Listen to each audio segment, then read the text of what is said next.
Azrətlər, sağ deməmişəm sevgilimə yazma. Yaxşı eləyirəm. Səbır!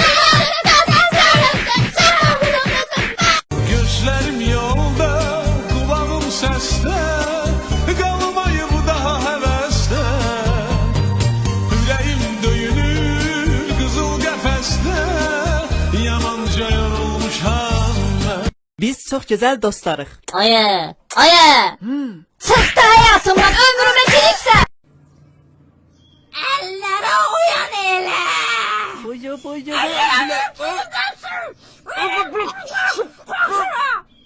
Sümsüyə bakın. Kimə dedi nə sümsük? Mən dedi nə sümsüyə uğraş! Sırara mən sənə verim də kimə sümsük deyənməz! Ay sıraram da! Bura gələn dızqaq! Ay bu nə? Ne oldu? Yaxşı eləyirəm. Genəlmə bax uğraşdı genəlmə! Mən deməyəm, nə eləyirəm, zor eləyirəm. Zor eləyirsən də ha? O şimdi zor eləyirsən. Səni daxsan.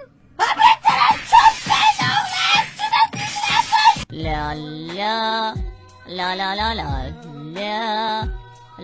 İmkan ver yataq da. Mən beliyəm, zor eləyirəm. Sənin... Ərə bədəndən döləyə əsas ürəkdir. Dur. Üstüme gelme, beynimi söndürme. Sen eyniyəm. Ama senin böyüyümün likle oğlan aktarıp tek gel. Oluşa bak senin atoğun kəlləsi. Atasoy söyle, atasoy söyle. Hem azlı olur, tut kaçtı.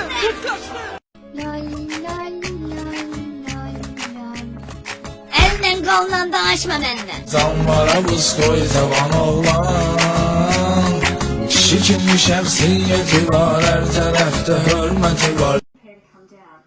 Think about coming down, maybe in straight legs for a bit more of a challenge, and just thinking about the sides of the body. Allah kasım kendine.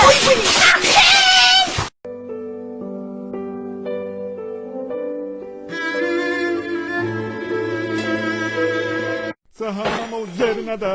Elden kolundan danışma. Öyle uğraş. Mesih. Azlar mısın? Bak kamera çekir Allah. Cehennemin çalışsın. Sevirəm də sən məni. Elimin açını. Azbarsın da. Arsız. Ay Allah sana kurban ol. Bağışta kaç bile olmaz. Başım takıldı.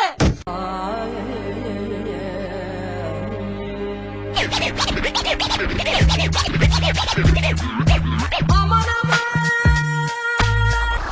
Hatice'nin özlaştı kalpti ama bugün tempi tutan DJ Roşkadı. Değişir liyafet senin her nazına kurban, ağzımda olan cilveli avazına kurban. Tekellel